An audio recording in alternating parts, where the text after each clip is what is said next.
Ayusin ko lang yung aking ano.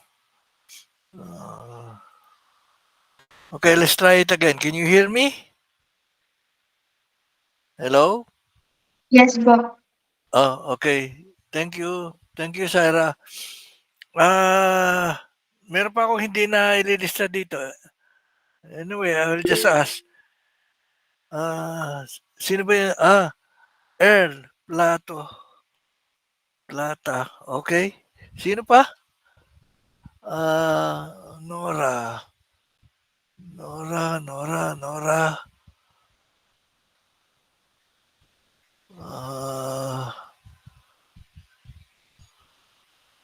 Oh, nawala.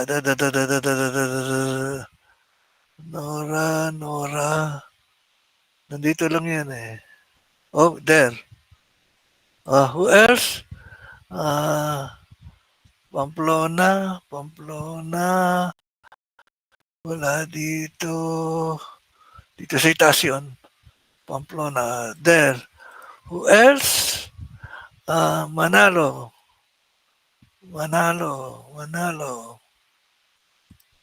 Who else?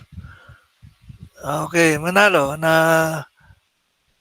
Nakita mo na, na-record na. Sino pa? Riel. Thank you. Riel. Okay. 41. 42. Okay, so si Prenido, wala pa si Prenido. Si Libaton, Gian Rivera, okay. Adrian Canlubo, alright? O sige. Okay. Yes, Saras. Ren daw po ay nasa biyahe pa. Oh, okay. Adrian Canlubo, ano? Ano kaya, let's see.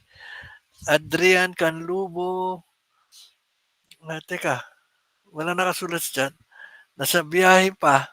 Okay? Si Adrian Present, Canlubo. sir. Canlubo. Okay. Uh,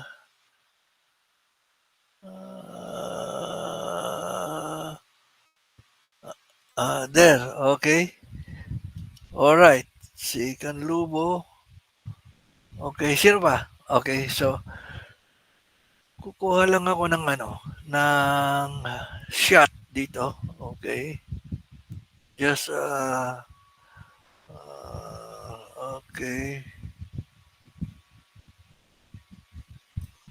Okay. Save as. Okay. Module.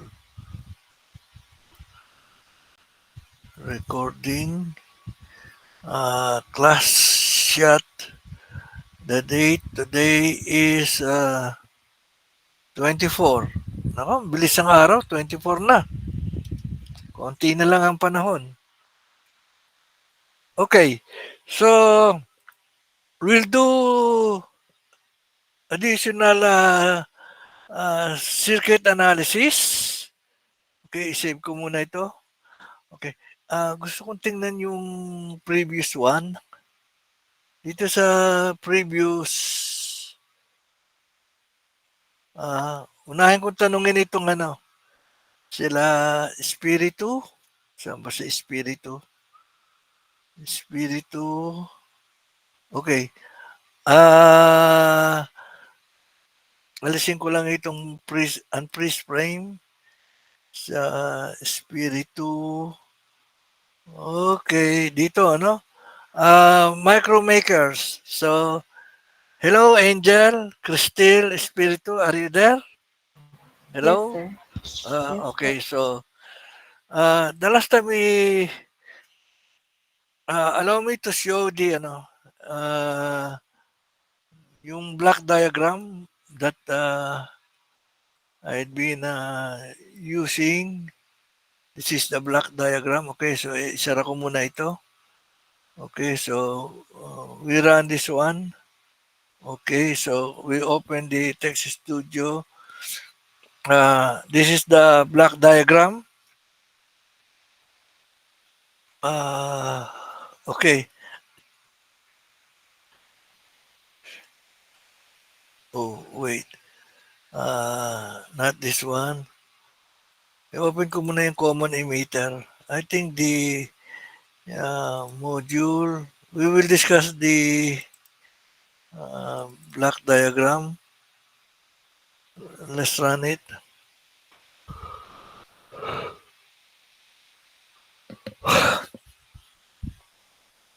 Okay.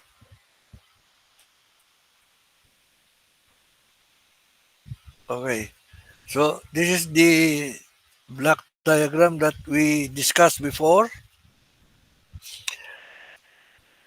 Now, ang i-discuss natin sino ba ito? Si Angel. Okay. We'll discuss the circuit of emitter follower. So, we know that this is the circuit of emitter follower. So, Angel, familiar ka naman sa mga ganitong circuit. Tama ba? Yes po. Okay, so meron kang transistor, may resistor dito. Yung output voltage sa emitter, yun ang malapit sa input. So, parang sinasabi natin, buffer to eh. Yung voltage sa collector, amplifier na yon, ina-amplify na siya. Okay. If you look at this, okay, we will create a block diagram of this system. All right? So, nakikita mo ba itong yung reference voltage B sub RF? Tapos Yes, nakikita mo ba yung BBE? At Opo. nakikita mo yung VRE o kaya BE yan eh, BRE. So, manonotice mo, itong loop nito, anong Kirchhoff's law ang ginagamit dito? For this loop. KVL po. Okay, KBL. Correct. So, dito, lalabas, ito yung KBL. Tama? Opo. Okay, good. Now, sa control system, yung BBE is the small voltage na nagko-control. That is a small voltage. Lumabas yung BRE, ang feedback, at B reference. So, lalabas, nakikita mo equation 32? Yes po. Okay. So, nakuha mo paano nangyari ito? Okay? B reference, papasok sa loob, BBE ang output. Bakit naging negative yung BRE? Kasi may negative RE po. Okay. Tama ka dito. Pero ibig sabihin in this summation, bakit kailangan maging negative ito? Because sa 32, plus yan, di ba? Opo. So, ba't naging negative dito sa palagay mo?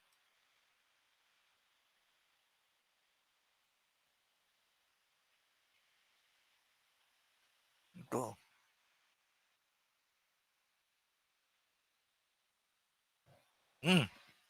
Napaisip ka, no? Nakita mo itong plus? Yes po. Okay. Nakita mo ba yung arrow ng B reference? Opo. Yung arrow ng negative BRE? Opo. At saka yung arrow ng BBE? Yes po. Ano pagkakaiba ng BBE sa iba? As far as arrow is concerned.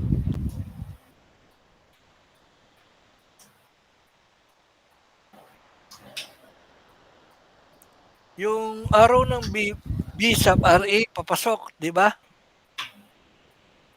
Tama. Papasok po Papasok, dun sa okay. positive. Opo. Okay. Yung negative BRA papasok, di ba? Yes po. At yung BBE palabas. Opo. Correct. So, parang sinasabi natin, ito, nilipat natin sa kaliwa. Yung lahat Transpose ng over. yung lahat ng nasa kaliwa, puro papasok. At yung sa kanan, puro palabas. Tama. Nakuha mo na? Apo. Okay, so good. So, that is, okay. So, lagyan ko muna ng points ito para sa lahat. And then, I will ask anybody in it, okay? Sa grupo nyo. Alright, so, we know very well na ganun yung pagkakasulat nito kasi sinusulat nito as a control system, as a feedback system. So, lumalabas dito, ito yung input, ito yung papasok sa control system. Ang control system yung transistor Q1. Magpuproduce yan ng emitter current, I sub RE ito. At yung emitter current na yon magpuproduce ng voltage BRE. At itong voltage BRE, yun ang magiging feedback. Alright? Nakuha ba? Yes po. Okay, tingnan natin dito sa system. Itong BBE, pumasok sa transistor. Ito yung transistor equation. Are you familiar with this? Transistor equation. Diode yan, pero naging transistor equation na. Okay? So, meron kang BBE divided by threshold thermal voltage raised to E times I saturation. Alright? Ang lalabas yan, emitter current. Correct? Yes po. Alright. Yung emitter current, dadaan sa resistor RE. Okay? At magkakaroon siya ng drop ng BRE. Correct? Yes po. Kailangan negative ito. Kaya ginawa natin negative ito. Kasi negative ito. Ginawa na. Actually, multiply by negative 1 yan eh. Pero, nilagyan na natin ng negative. Okay? Kasi, feedback siya eh. Okay? Ito yung feedback na para ma-produce yung BBE, B reference minus BRE para ma-produce yung BBE. Yan ang lumalabas. So, ito yung sistema. And then afterwards, yung IE, magpuproduce ng IC. So, yung beta HCP over beta HCP plus 1, ipoproduce niya yung IC. Agree? Do you agree? Yes po. Now, yung IC, imumultiply niya sa RC, lalabas yung BC. Okay? Tama? Opo. Aha. Okay, so, nasundan na natin.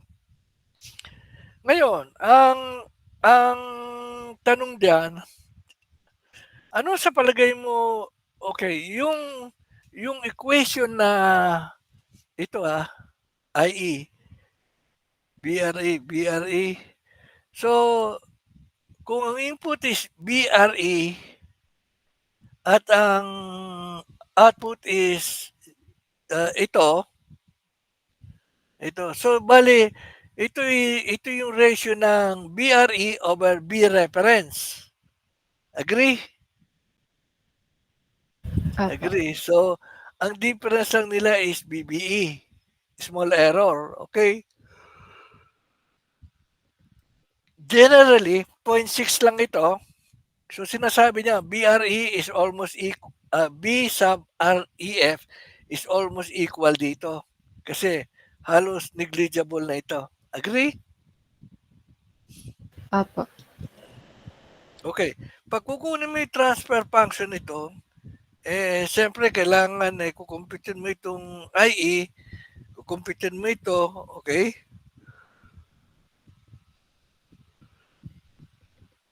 Ilalabas yan, ninineglect na lang yung BBE, BREF equals BRE. Okay, now, ganito. Pwede mong i-assume the current that is flowing through itong IE at saka IC almost the same. IE is almost the same. IC. So BC. So yung voltage drop sa RC can be said IE times RC approximately. Tapos yung voltage drop ng BRE is IE times RE. Correct. And then, yung B reference mo is almost BRE. So, ang voltage gain nito lalabas RC over negative RE. Tama ba? Tama ba yon? Okay. Yes po. Okay, so from the block diagram, makikita mo na agad kung ano yung voltage gain na mula BC hanggang BRE. Kasi ito almost equal. Okay? Sabi mo, ito almost equal. So yung voltage drop ng output ng BC is IE RC kasi almost equal na yon at IE times negative RE. And ito almost equal BRF at BR. So IE RC divided by IE RE will be about RC over RE. So yun ang voltage gain ng BC. Negative kasi nag-i-invert siya. Okay? So let's try to figure this out. Tandali tingnan natin kung makukuha natin yung circuit nito. Oh, bagay, tingnan natin baka nandito yung circuit eh. Sandali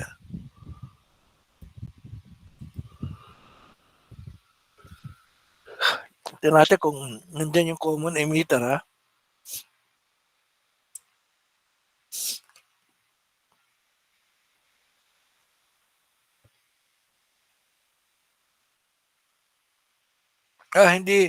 Hindi na nagawa yung common emitter dito.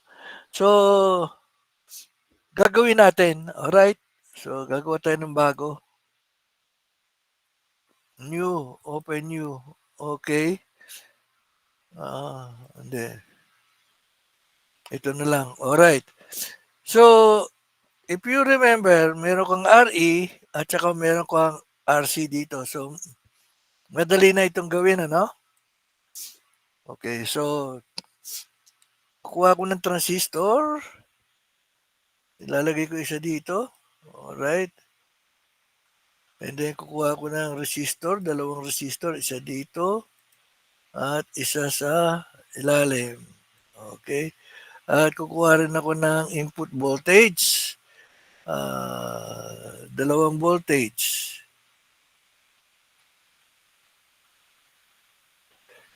Lagyan natin dito at isa dito para sa itaas. Ngayon, definitely, lagyan muna natin ng mga ground para okay. Para makita niyo paano ginagawa ito. Gumagawa na ba kayo ng ganito? Angel? Sa multisim po. Doon sa multi-sim, ano? Opo. Okay. Okay. Medyo pwedeng gawin to sa MATLAB eh. Kaya lang iba-iba yung symbol ng MATLAB eh. Okay, so itong LT-SPICE, medyo dito, sa bagay, dito ako nasanay. Kani-kanya sanayan din yan eh. Kung saan ano. Wala itong oscilloscope. Pero sabihin natin itong input voltage siguro lagyan ko ito ng sabihin natin 1K to. 1 kilo ohm, typical. Okay. Sabihin natin ito 10 kilo ohm. Okay. Sabihin natin ito 24 volts. Okay. So, kumuha na rin tayo ng transistor nito. 2N222, typical. Alright. So ito, lalagyan ko ng sinusoidal input, okay? Na sabihin natin na 1 kilohertz din, 1 kilohertz. Amplitude is sabihin natin ng 1 volt. Maliit lang siguro. Siguro mga 100 millivolt. Okay? Alright. So, ganyan, maliit. Tingnan natin ha. And then, we will run the simulation. Siguro for good for, since 1 kilohertz ito, so lalabas sa 1 kilohertz, you have 1 milliseconds. So 1 milliseconds, isang wave yun. Kasi 1 kilohertz ka, kunin mo yung reciprocal nito, ang period nito will be 1 milliseconds. Okay? Ibig sabihin ng 1 milliseconds, isang waveform yon. Agree? Ngayon, kung gusto kong magkaroon ng tatlong waveform, ano dapat na ilagay kong period? Angel?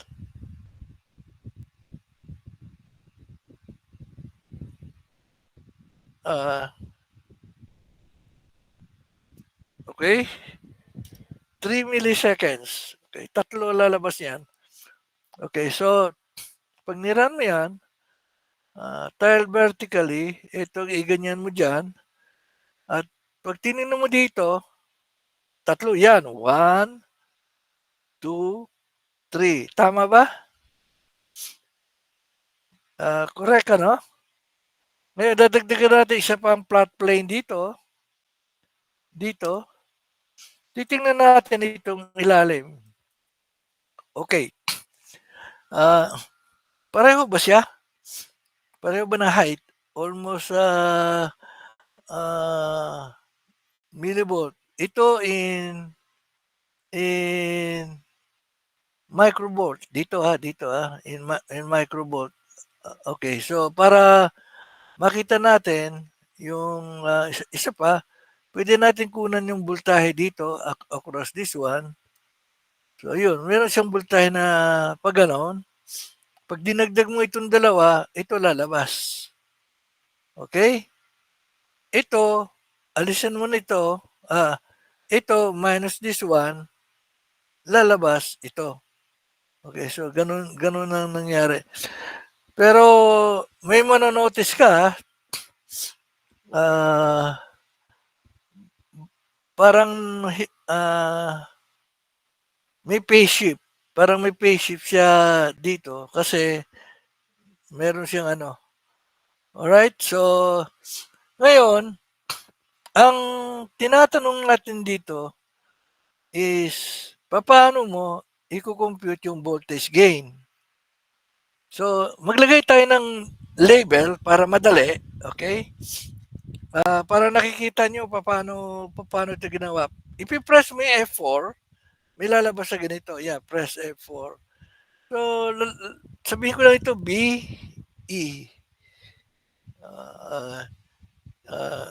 B, E. So, dito sa emitter. Oh, yan. Alright.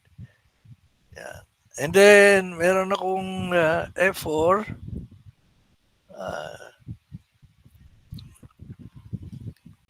B, base voltage. Tapos, kunin din natin yung F4. F4,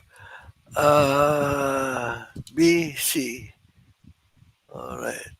Ito, yan ang BC. Ito yung BBE, ito yung BC, ito yung BB, ito yung B1. B1 is equal to BB. Ngayon, tingnan natin yung, now it's nice to find out paano ba natin kukwentahin. Siguro isa-isa muna natin. No? Para in case paggawa ko sa inyo ito na okay, wala na yan, ano? Okay, ito muna ang first plot. Input na okay. Ito yung BB. Alright. Pag pinakita mo yung BBE dito, ito yung BB. Teka. Ano nangyari?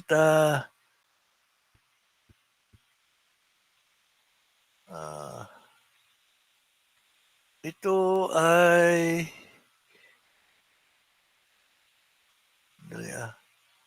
masyadong maliit yung voltahe. So, sorry. Gawin ko na kayang 1 volt ito para malaki-laki. 1 volt. Okay. So, i-run natin para okay. Ang problema ko dito sa input voltage ko, pag nag-negative, magre-reverse bias. Kaya ganito lumalabas yung ganito lumalabas. Pero to counteract that, kasi ang maximum nito is 1 volt, so lalagyan natin ito ng offset ng 1 volt na rin para tumaas. Okay? Pag inira natin, ayun, gaganon lang. Ngayon, kaya lang, hindi pa rin sufficient ito. Nagkaklamp pa rin dito sa ilalim. Sa zero. Nagkaklamp pa rin ito sa zero. Kahit na sabihin natin meron ng 1 volt. Parang kulang pa rin. Kasi yung 1 volt na yun, peak value ba yun? Okay, so gawin natin 2 kaya. 2 para i-run natin siya. Ayun. Okay, so meron siyang offset dito na 2 volts at para i-overcome yung 0.3, meron siya dito eh. Okay, so ito 'yon. So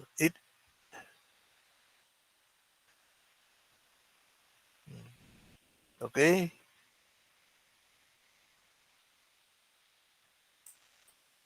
Okay.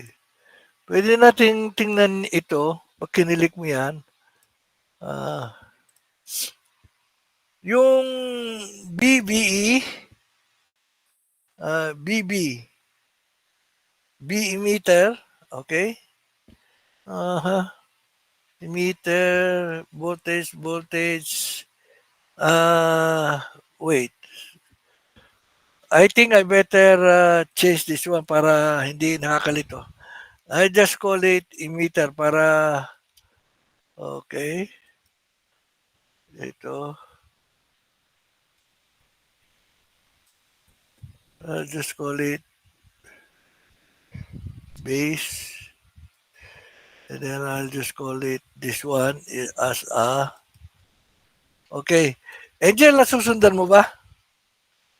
Apo. Okay. So, irara natin uli para makita. Okay. Irara natin uli. So, dito, titingnan natin yung emitter. Yan. Emitter. Ayun. BE. Base. Ayun. Ito. Medyo tumaas ang konti. Ano? Kasi, yan ang takbo niya. Now, tinignan natin ito. Tsaka ito. Tapos titingnan natin dito. So, meron siyang BB. Ito. Horizontal, ito yung vertical, 2 volts. Yung horizontal mo is meron siyang output na nasa 1.35 volts. Ano ba yan? Vertical. Actually, sa nakalagay ito. Pag nilagay natin sa itaas, tsaka ito,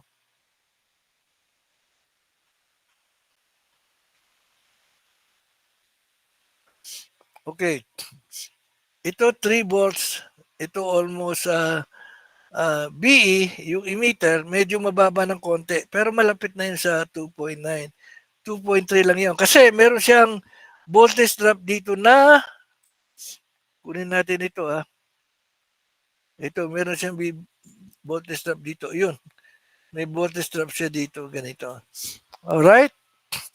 So, yun ang ibig sabihin yan. Now, para makuha mo yung voltage gain, may ginagawa ako, kasi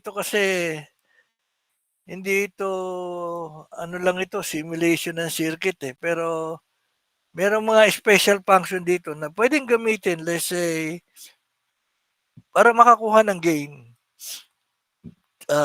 Ipakikita ko sa inyo isa-isa ito. Siguro mas madaling gamitin is itong current. B means arbitrary. Okay? So, lagyan natin ng isa. Una muna natin dito. Okay? Ang gawin nating arbitrary dito is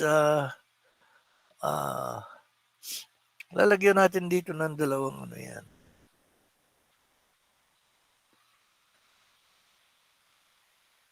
Current generator yan pero the current is generated depends on the function na nilagay mo. Okay. Teka. Since voltage ratio na lang kaya ang gawin ko. Sandali ha. Yun na lang voltage ang ratio na gamitin ko. B. Okay. Okay. Ngayon ito, nakikita niyo may function dito. Okay. Ang gagawin natin dyan is sasabihin natin yon yung voltage ng E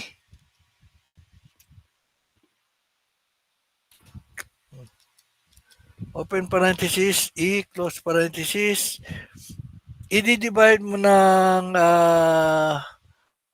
voltage ng B sa base. Okay, yan yon. Alright, so yun yon. So, yun ang ratio. Tingnan natin kung ano magiging ratio niyan. I-run natin. Okay. Ay, mali. Hindi na pala kailangan to. Siguro lagyan ko na lang ito ng notation gain. Sabihin natin na gain 1 ito. F4 gain 1. Okay. Gain 1. Okay. So I'll just call it gain 1 here. Dito. Alright. So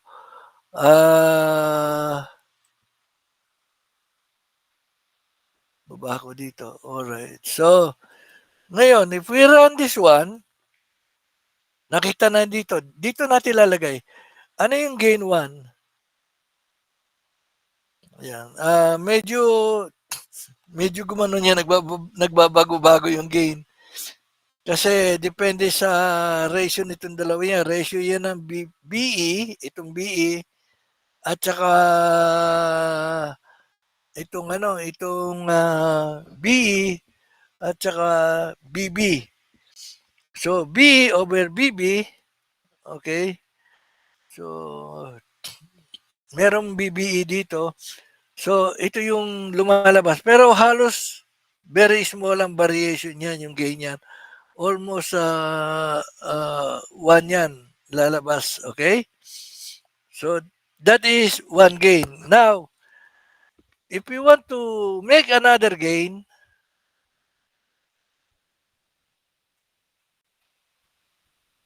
okay. So, ito naman, BC over, sa BC naman natin kukunin to, BC, yung isa. Okay? C. Sa halip na BE, BC ito. Pero we will call this one gain 2. Gain number 2. Alright. So yung gain number 1 is always less than 1. Remember, 1 volt yan 0.700 millivolt lang yan. Forget the unit. It just mean 0.76. Okay, if you run this one, and then we get the voltage dito, yun. So ito medyo malaki. Nagbabago siya. Merong time na 20 siya, merong time na zero, may time na walang gain. Depende doon sa ratio ng nito. So dagdagan pa natin ito. Hindi natin naisama yung voltahe nitong ano eh. Ito, dagdag natin to.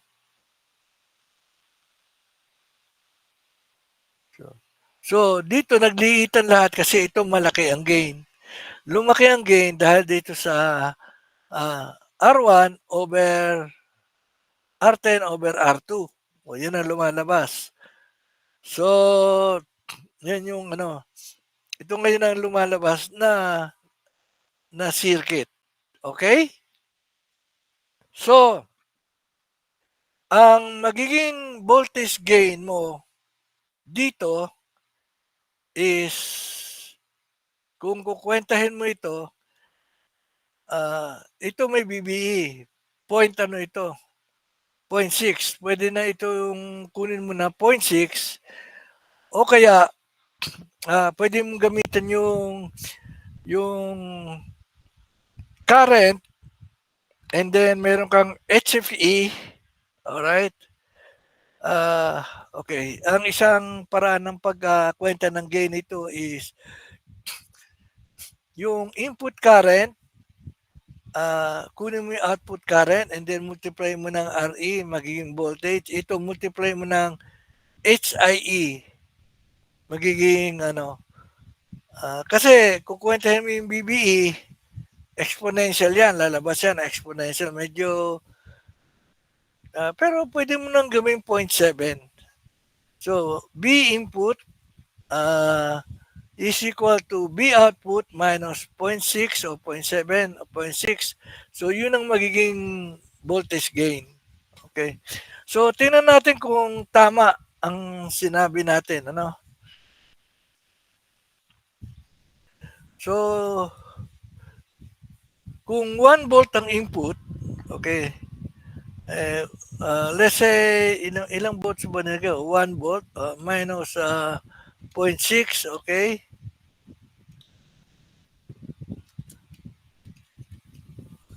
Okay. I-divide natin ng 1, ano sagot niyan? So, halos 0.4 lang ang magiging gain. So, tingnan natin kung tama yon. Halos 0.4. So, may mga 0.7 naman yan. Ito may 0.4. So, yun ang lalabas doon sa gain. Voltage gain 1 mo. Okay? So, isi-save ko ito as a file. Save as.